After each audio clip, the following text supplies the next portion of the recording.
Hi everyone, welcome back on my channel.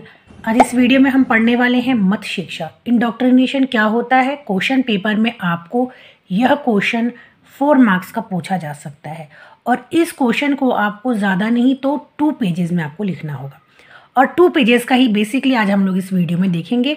Next video में हम देखेंगे कि एजुकेशन और इंडोक्ट्रिनेशन इन दोनों के बीच में क्या डिफरेंस होता है।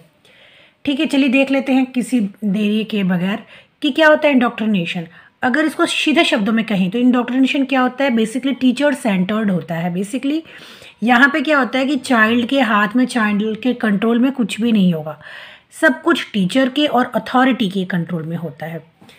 ठीक है, अगर हम बातें करें यहाँ पे आप देख सकते हैं कि इंडोक्ट्रिनेशन मतलब होता है कि जो एजुकेशन है, एजुकेशन बाय अथॉरिटी, यानी जो अथॉरिटी है उसके द्वारा एजुकेशन प्रोवाइड किया जाना। और जो अथॉरिटी है बेसिकली हॉलमार्क होता है इंडोक्ट्रिनेशन का। यहाँ पे जो कंटेंट बच्चों को पढ़ाना है से लेकर एम्स क्या होने चाहिए पढ़ाने का, ऑब्जेक्टिव्स क्या होना चाहिए, कंटेंट क्या होना चाहिए, सब्जेक्ट से लेकर एक्टिविटीज़, प्रोग्राम्स, सब कुछ किसके हाथ में होगा, किसके कंट्रोल में होगा, अथॉरिटीज़ के। ठीक है, जो एजुकेशन अथॉरिटीज़ है उनके कंट्रोल में ही होगा। इसीलिए जो इंडोक्ट्रिनेशन है ये क्या कहलाता है, टीचर सेंटर्ड कहलाता as well as one sided कहलाता है। वन साइडेड यानी कि यहाँ पे केवल और केवल जो सारा कंट्रोल है वो अथॉरिटी के कंट्रोल में है, टीचर के कंट्रोल में, अथॉरिटी के कंट्रोल में है। ठीक है, और बातें की जाए फ्रीडम की तो यहाँ पे फ्रीडम तो स्टूडेंट्स को 0% ज़ीरो फ्रीडम है, क्योंकि यहाँ पे क्या है, बच्चे को जो टीचर पढ़ाएगी बच्चे को केवल वो क्या करना, सुनना है। जो टीचर पढ़ा रही है बच्चे सुनेंगे, केवल कोई क्वेश्चन नहीं। ठीक है, क्योंकि क्या है, इसका जो इंडोक्ट्रिनेशन है बेसिकली इसका मेन ऑब्जेक्टिव से यही है, ये इसके पीछे का मकसद ये है कि जो टीचर पढ़ा रही है, जो अथॉरिटीज़ बच्चों को सिखाना चाहती है, बच्चे वही केवल सीखे। ठीक है, तो अगर ये सीधे शब्दों में आप इसको समझ सकते हैं कि क्या होता है इंडोक्ट्रिनेशन। चलिए अब देख लेते हैं, थोड़ा सा इसका मतलब हम लोग जानेंगे कि इंडोक्ट्रिनेशन का मतलब होता क्या है। इंडोक्ट्रिनेशन का मतलब होता है कि जो बिलीव्स हैं, जो वैल्यूज़ है उसको शेप करना। It requires high level of intelligence, और इसके लिए बहुत हायर लेवल की इंटेलिजेंस की ज़रूरत पड़ती है, जैसे रीजनिंग और फीलिंग्स। ठीक है, it is concerned with the transmission of doctrine, जो डॉक्टरीन है उसको ट्रांसमिट करना generation to generation. It means education by authority, जैसे हमने पढ़ा कि जो एजुकेशन है ज्ञान देना, लोगों को, बच्चों को ज्ञान देना, इम्पोज करना, अपने जो नॉलेज है वो बच्चों पे थोपना जिसे हम कह सकते हैं। और इसमें डिसिप्लिन कैसा होगा, एकदम स्ट्रिक्ट होगा, and obedience to the rule, और रूल बच्चे को फॉलो करने होंगे। और इसे ऑल्सो हम कह सकते हैं brain washing process, brain washing process भी इसे कहा जाता है।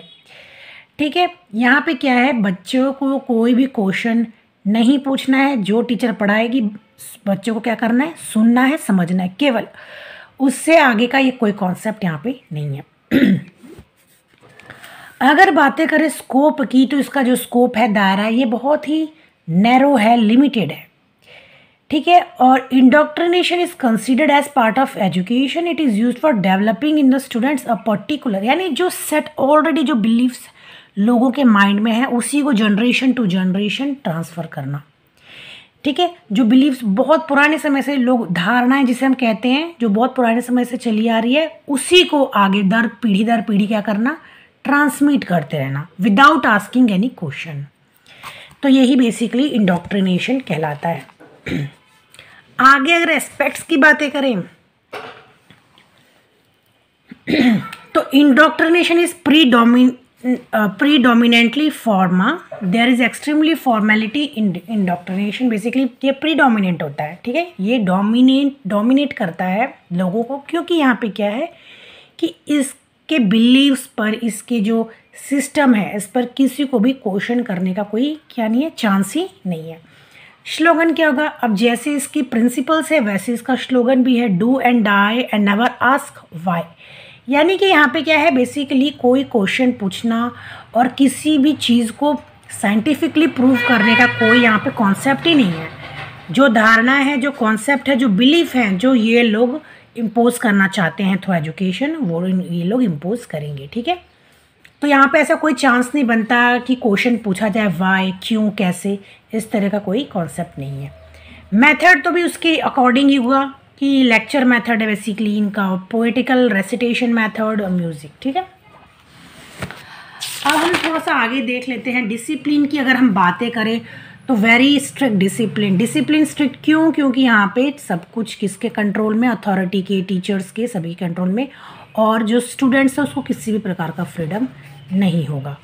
टीचर्स कैसी होनी चाहिए? टीचर्स प्रोफेशनल होनी चाहिए, जो कि अपना जो नॉलेज है बच्चों को इम्पार्ट कर सके, और जो इंडोक्ट्रिनेशन है वो टीचर डोमिनेटेड होती है। ठीक है, इंडोक्ट्रिनेशन आपको समझ में आ गया होगा, बहुत ही सिंपल कॉन्सेप्ट है, यानी अपना जो ज्ञान है, अपनी जो नॉलेज है, जो कॉन्सेप्ट बिलीफ जो बहुत समय से चलता आ रहा है, उसको पीढ़ी दर पीढ़ी क्या करना है? ट्रांसमिट करना है और इम्पोज करना है। बेसिकली अब जो ज्ञान को थोपना दूसरों पे, उसी को कहते हैं इंडोक्ट्रिनेशन। यहाँ पे कोई practical method, learning by doing का कोई यहाँ पे कॉन्सेप्ट नहीं है। जो टीचर पढ़ाएगी बच्चों को, वो केवल कान बंद करके, आँख बंद करके क्या करना है? केवल सुनना है और अपने दिमाग में वही चीज़ को बिठाना है। आप समझ सकते हैं कि इंडोक्ट्रिनेशन को क्या कहते हैं? Brain washing process. ठीक है, तो बहुत ही सिंपल शब्दों में मैंने आपको समझाया, इसको आप अपने शब्दों में लिखें। ठीक है, ज़रूरी नहीं कि आप इसको जैसा का तैसा आप इसको याद करने की कोशिश बिल्कुल ना करें। ठीक है, चलिए मिलते हैं नेक्स्ट वीडियो में। Till then bye bye, take care.